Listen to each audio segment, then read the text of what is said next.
So hello everyone, welcome back to my channel Vivek English हम। आज का हमारा पहला वीडियो है सेंटेंस के ऊपर, और सेंटेंस क्या होता है आज इसके बारे में जानेंगे। तो ध्यान दीजिएगा, लिखा हुआ है पीछे, sentence is a group of words which makes complete sense called sentence. अर्थात सेंटेंस शब्दों का वह समूह होता है जिसके अंतर्गत complete sense, makes complete sense माने जो एक कंप्लीट माने पूर्ण रूप से अर्थ एवं भाव प्रकट करता है, वह हमारा सेंटेंस होता है। अब ध्यान दीजिएगा, सेंटेंस में का हम एक एग्जाम्पल लेते हैं। जैसे एग्जाम्पल में लेता हूँ, Ram goes to market daily. इसमें राम प्रतिदिन विद्यालय Ram goes to market, Ram प्रतिदिन बाजार जाता है। इसमें ये हमारा सेंटेंस हो गया, राइट। अब इसमें यह एक भाव प्रकट हो रहा है कि हाँ, राम एक लड़का है, वह प्रतिदिन मार्केट जाता है। ध्यान दीजिएगा, अब इसमें जो है सेंटेंस का इसके 5 प्रकार होते हैं। तो हम कह सकते हैं कि देयर आर 5 काइंड्स ऑफ, यहाँ पर काइंड्स नहीं करेंगे, काइंड्स और टाइप में डिफरेंस होता है। There are 5 types of sentence. पहला है इसमें आपका असर्टिव सेंटेंस, दूसरा है इंटरोगेटिव सेंटेंस, तीसरा है इम्परेटिव, चौथा एक्सक्लेमेटरी और पांचवा है ऑप्टेटिव, राइट। अब बात करते हैं इसमें सबसे पहला असर्टिव सेंटेंस का। असर्टिव सेंटेंस क्या होता है? वह सेंटेंस जो तथ्यों अथवा घटनाओं, तथ्य क्या होता है? तथ्य वह होता है जिसको हम मुख से बोल करके अथवा लिख करके व्यक्त करते हैं, वह तथ्य कहलाता है। तो असर्टिव सेंटेंस वह सेंटेंस जो तथ्यों अथवा घटनाओं को उसको बारे में बताता है, उसका वर्णन करता है, हमारा सेंटेंस कहलाता है। कौन सा सेंटेंस? Assertive sentence. अब जैसे एग्जाम्पल लेते हैं, इसको इरेज कर देते हैं थोड़ा सा।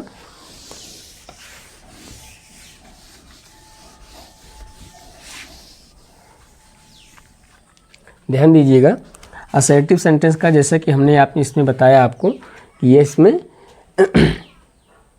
वर्णन होता है तथ्यों एवं घटनाओं का। जैसे मान लेते हैं महात्मा गांधी जी के बारे में।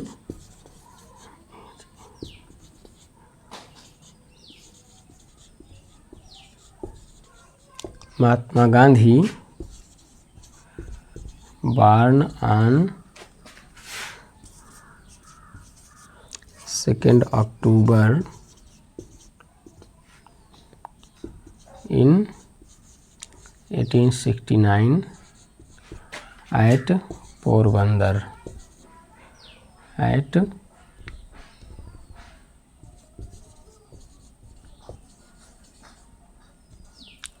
Porbandar in Gujarat. ध्यान दीजिएगा, इसमें वर्णन क्या है? यहाँ पर महात्मा गांधी जी के जन्म के बारे में बात की गई है। जैसे क्या क्या इसमें वर्णन है?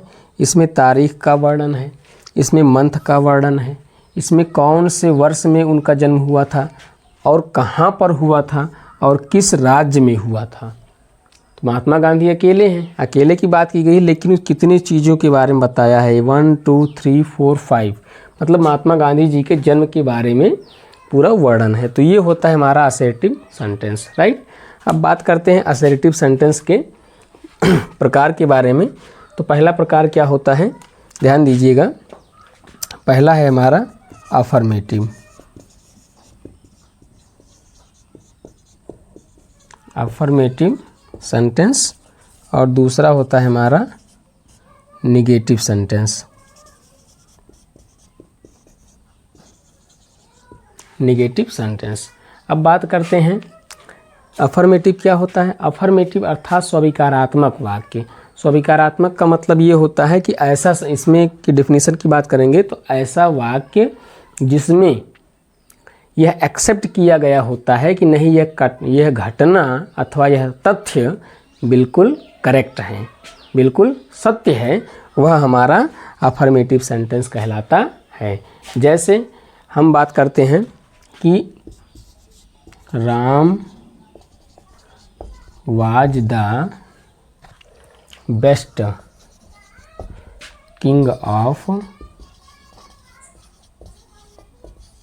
अयोध्या, अर्थात राम अयोध्या के, राम मतलब भगवान राम अयोध्या के सबसे अच्छे राजा थे। तो ये बात बिल्कुल सत्य है कि हाँ, भगवान राम जब तक उन्होंने अपना राज्य कार्यभार संभाला तब तक वो एक अच्छे राजा थे। राइट। अब बात करते हैं, तो ये हो गया हमारा अफर्मेटिव सेंटेंस, इस बात को हम एक्सेप्ट करते हैं कि हाँ, भगवान राम एक अच्छे राजा थे। अब बात करते हैं निगेटिव सेंटेंस। निगेटिव सेंटेंस क्या होता है, तो ध्यान दीजिएगा, निगेटिव सेंटेंस वह सेंटेंस होता है जिसमें हम तथ्यों अथवा घटनाओं को इनकार करते हैं, माने नकारते हैं, जिसको हम सही नहीं मानते हैं। जैसे हम मान लेते हैं, किसी व्यक्ति का नाम लेते हैं, Rajiv is not good man. अब यहाँ पर राजीव एक नाउन है। अब यहाँ पर कोई व्यक्ति अपने, जिसका नाम राजीव होगा, वो अपने आप में न लेगा, वहाँ पर मैंने केवल एग्जाम्पल के लिए लिया है। तो राजीव एक व्यक्ति है, जैसे मान लेते हैं वो अच्छा नहीं है, तो यहाँ पर Rajiv is not good man हम कर सकते हैं कि राजीव एक अच्छा लड़का नहीं है। मैं फिर कह रहा हूँ, आप लोग पर्सनली मत लीजिएगा जिसका नाम राजीव होगा। राइट। यहाँ पर किसी व्यक्ति को व्यक्तिगत नहीं कहा गया है कि नहीं मैं आपका नाम राजीव तो आपको कहा गया, ये केवल एक एग्जाम्पल के लिए है। राइट। तो ऐसा सेंटेंस जिसमें यह इनकार किया गया हो, जिसमें नहीं शब्द का प्रयोग किया गया हो, वह होता है हमारा नेगेटिव सेंटेंस। अब बात करते हैं तीसरे की। तीसरा हमारा क्या था, दूसरे की। अभी तो इसमें ये असर्टिव का दो पार्ट था, पहला था अफर्मेटिव, दूसरा है नेगेटिव। अब तीसरा की बात करते हैं। अब असर्टिव सेंटेंस के दूसरे सेंटेंस की बात करते हैं। दूसरा है हमारा इंटरोगेटिव। इंटरोगेटिव सेंटेंस क्या होता है, इसके बारे में देख लेते हैं थोड़ा सा।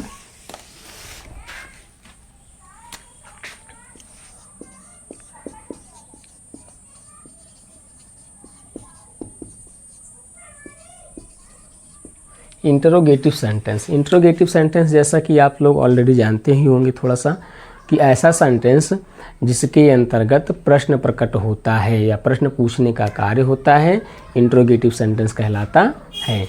अब इंटरोगेटिव सेंटेंस हमारा दो प्रकार का होता है। पहला होता है हमारा फर्स्ट टाइप, दूसरा होता है हमारा सेकंड टाइप। ध्यान दीजिएगा, फर्स्ट टाइप को हम यस या नो टाइप के नाम से भी जानते हैं, यस या नो टाइप के नाम से जानते हैं। सेकंड टाइप को हम WH टाइप के नाम से भी जानते हैं, WH टाइप। अब बात करते हैं फर्स्ट टाइप क्या होता है। फर्स्ट टाइप इंट्रोगेटिव सेंटेंस वह सेंटेंस होता है जिसका आंसर हम यस या नो में दे सकते हैं। जैसे यस या नो में क्या मतलब, जिसका आंसर हम हाँ या ना में दे सकते हैं। जैसे मान लेते हैं कि are you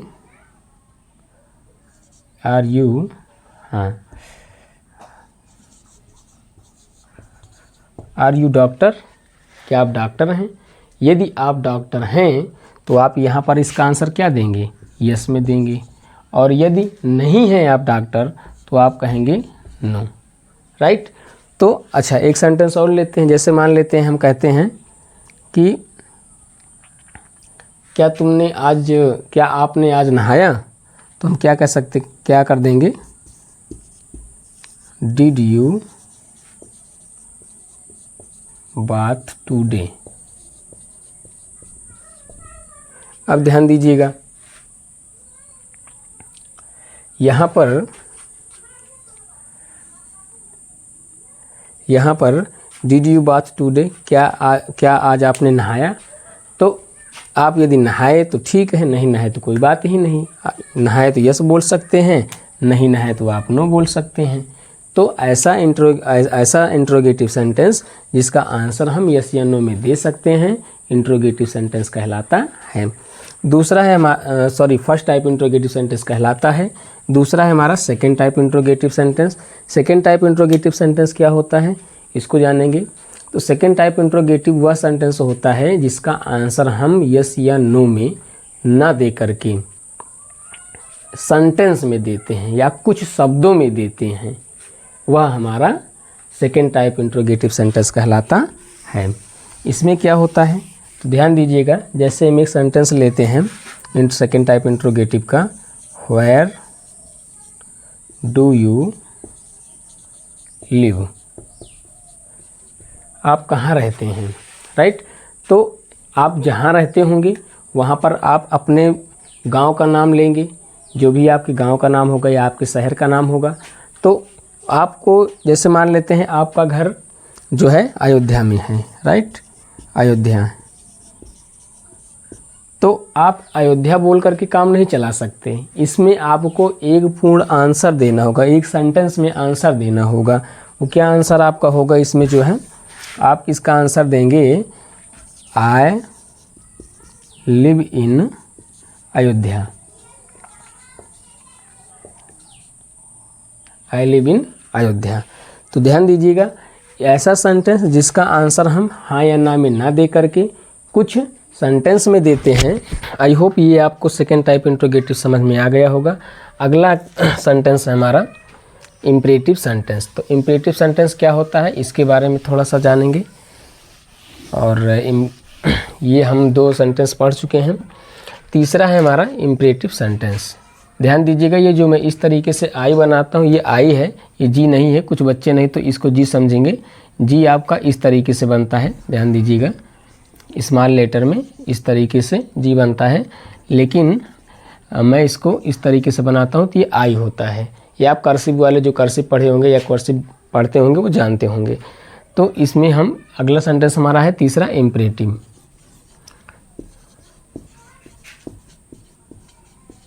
imperative sentence, right. अब बात करते हैं इम्परेटिव सेंटेंस क्या होता है।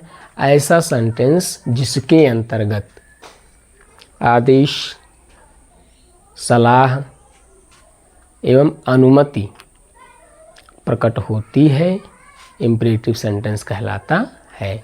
इम्परेटिव सेंटेंस में अनुमति की बहुत बड़ी भूमिका होती है। जैसे मान लेते हैं हमें कोई चीज़ किसी से मांगना होता है तो बिना प्लीज़ कहे हमारा काम नहीं बनता है, तो हमें प्लीज़ कहना ही पड़ता है। तो ये जो प्लीज़ वर्ड आता है और उसके बाद हम एक सेंटेंस बोलते हैं, तो ऐसे वाक्यों को हम इम्परेटिव सेंटेंस कहते हैं। और इसमें मोस्ट इम्पॉर्टेंट है आदेश। इसमें आदेश भी प्रकट होता है। तो आदेश क्या होता है ध्यान दीजिएगा, जैसे मैंने कहा कि टेक आउट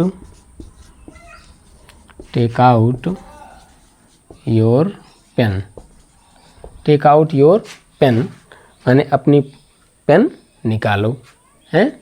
और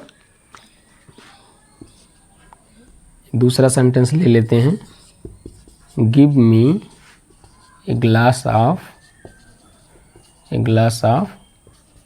वाटर, राइट। यहाँ पर मुझे एक गिलास पानी दीजिए। यहाँ पर क्या प्रकट हो रहा है, देखिए यहाँ पर भी आपका आदेश है, यहाँ पर भी एक आदेश है, राइट। बट यहीं पर हम यदि प्लीज़ लगा देते हैं, प्लीज़ गिव मी, हालांकि यहाँ पर कॉमा नहीं रहेगा, मैं लगा दिया हूँ केवल इसको थोड़ा सा अलग दिखने के लिए कि ये अलग दिखे बस, और कुछ नहीं। बाकी यहाँ पर कॉमा नहीं रहेगा, मैं ध्यान दिला दे रहा हूँ आपको। तो please give me a glass of water, कृपया मुझे एक गिलास पानी दीजिए। इसमें क्या है, इसमें विनम्रता प्रकट हो रही है। और सुझाव की बात करें तो सुझाव भी प्रकट होता है इसमें। जैसे डॉक्टर प्रेस्क्राइब करते हैं हमें दवा के लिए कि जैसे टेक योर मेडिसिन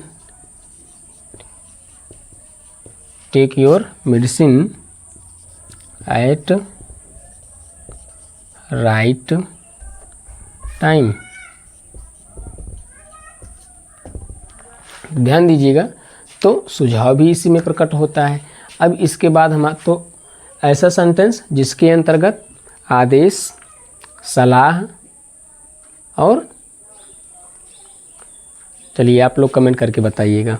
हम आपको ऑलरेडी एक बार बता चुके हैं। तो अब बात करते हैं अगले सेंटेंस की तरफ। अगला सेंटेंस है हमारा एक्सक्लेमेटरी सेंटेंस, राइट। अब देखते हैं एक्सक्लेमेटरी सेंटेंस क्या होता है। एक्सक्लेमेटरी सेंटेंस,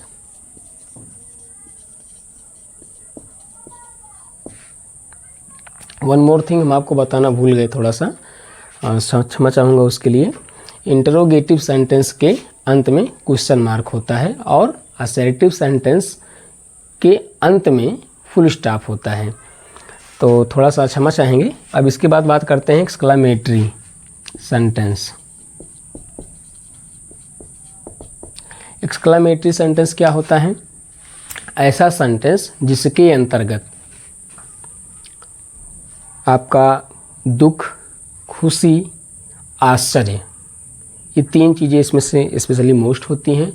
दुख, खुशी एवं आश्चर्य एवं शाबाशी भी इसी में आता है कि शाबाशी जिसे होता नहीं ब्रेवो। तो ऐसा सेंटेंस जिसके अंतर्गत दुख, खुशी एवं शाबाशी आदि प्रकट होता है वह आपका एक्सक्लेमेटरी सेंटेंस होता है। एक्सक्लेमेटरी सेंटेंस में जैसे यहाँ पर हम बात कर लेते हैं एलाश।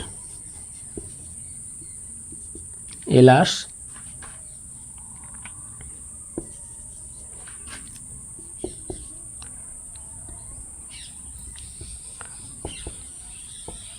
ही ruined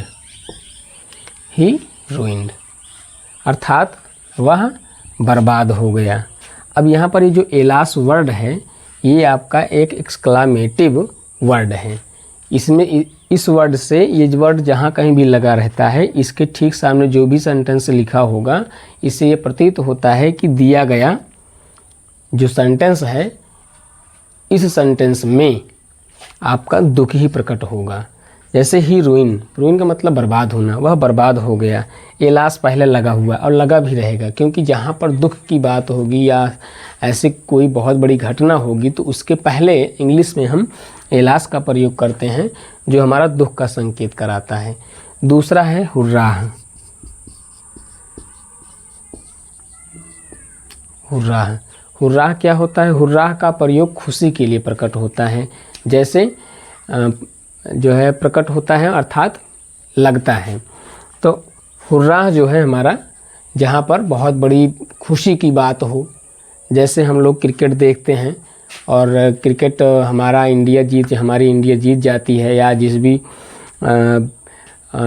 टीम को हम चाहते हैं वो टीम हमारा जीत जाते हैं तो ऐसी अवस्था में क्या होता है, हम क्या कहते हैं?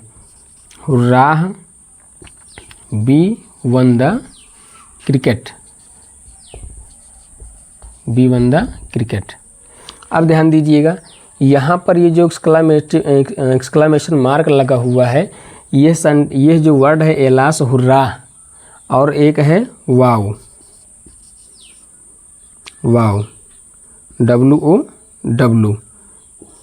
इन ऐसे वर्ड्स के सामने एक्सक्लेमेशन मार्क लगा होता है। यदि मार्क नहीं लगा रहेगा तो ये पहचान में नहीं आएगा कि कौन सा ये सेंटेंस है जो यहाँ से लेकर यहाँ तक लिखा हुआ है, राइट।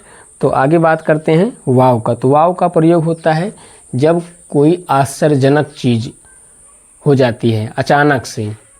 जैसे कोई पेरेंट्स अचानक से आ जाते हैं तो हमें बहुत खुशी होती है। हमारे कोई रिलेटिव्स सडनली आ जाते हैं तो बहुत ही आश्चर्यजनक बात होती है हमारे लिए। तो वहाँ पर और जैसे हम जिस चीज़ की कल्पना करें छोटी मोटी और वो हमें मिल जाती है तो हम कहते हैं वाव हैं।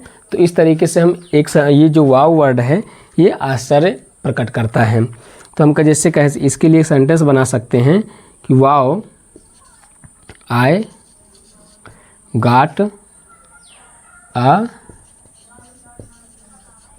मोबाइल फ़ोन, या मोबाइल कर देते हैं, इतना ही काफ़ी है। तो वाव आई गॉट ए मोबाइल माने मुझे एक मोबाइल मिली। अब वाव का तो हम बहुत बारीक से बहुत डीप में नहीं जाएंगे, लेकिन वाव एक ऐसा शब्द है जिसको हम आश्चर्य प्रकट करने के लिए इस्तेमाल करते हैं। वाओ माने बहुत खुशी में, वाओ, है ना, बात समझ पा रहे होंगे आप। तो नेक्स्ट है हमारा एक्सक्लेमेटरी के बाद सेंटेंस है हमारा ऑप्टेटिव सेंटेंस, और इसको आप एक बार नोट कर लेंगे वो वीडियो पॉज करके। अगला सेंटेंस है हमारा optative sentence. Optative sentence, optative sentence अर्थात इच्छा सूचक वाक्य। तो ये कैसा सेंटेंस होता है? ऐसा सेंटेंस जिसके अंतर्गत इच्छा, अभिशाप, आशीर्वाद आदि प्रकट होता है, ऑप्टेटिव सेंटेंस कहलाता है। इस सेंटेंस को इच्छा सूचक वाक्य कहते हैं। अब आगे बात करते हैं इसमें क्या होता है। हमने आपको अभी भी बताया कि इच्छा, आशीर्वाद और अभिशाप ये प्रकट होता है। तो अब बात करते हैं इसके एग्जाम्पल की। एग्जाम्पल में क्या क्या होता है? एग्जाम्पल में जैसे आपने सुना होगा, मे यू लिव लॉन्ग। ध्यान दीजिएगा, मे यू लिव लॉन्ग अर्थात क्या? आपकी उम्र लंबी हो। ईश्वर की भाषा में बात करें तो कहते हैं कि चिरंजीवी भव, क्या कहते हैं वो आप लोग जानते होंगे, मुझे नहीं मालूम उतना, लेकिन मे यू लिव लॉन्ग माने आपकी उम्र लंबी हो। दूसरा बात करते हैं, दूसरा सेंटेंस लेते हैं, जैसे may you succeed, may you succeed in your life. तो ये आपका क्या है भैया? ये आपका है may you succeed in your life अर्थात ये आपका आशीर्वाद है, हैं कि कोई हमारा बड़ा हमें कहता है कि भैया may you succeed in your life, हमें आशीर्वाद देता है आप जीवन में सफल हो जाओ, हैं। मे यू लिव लॉन्ग ये हमें आशीर्वाद देता है कि हाँ भैया आपकी उम्र लंबी हो, हैं। नेक्स्ट बात करते हैं अभिशाप की। इसमें अभिशाप भी प्रकट होता है। अभिशाप माने वही श्राप जो पहले के ज़माने में दिया करते थे ऋषि मुनि। बात करते हैं अभिशाप की। तो अभिशाप में जैसे आपने ये बहुत ही कॉमन सेंटेंस आपने सुना होगा, may you go to hell. May you go to hell. May you go to hell का क्या मतलब होता है? आप भाड़ में जाओ, या थोड़ा सा अभद्रता तरीके से लोग कहते हैं कि तुम भाड़ में जाओ। हालांकि ये एक अभिशाप का सेंटेंस है, तो इसका मतलब यही होता है may you go to hell का, राइट। तो आई होप वीडियो आपको समझ में आया होगा। तो यदि वीडियो अच्छा लगा होगा तो वीडियो को लाइक करिएगा, शेयर करिएगा, और चैनल पर पहली बार हैं तो चैनल को सब्सक्राइब करिएगा। Thank you.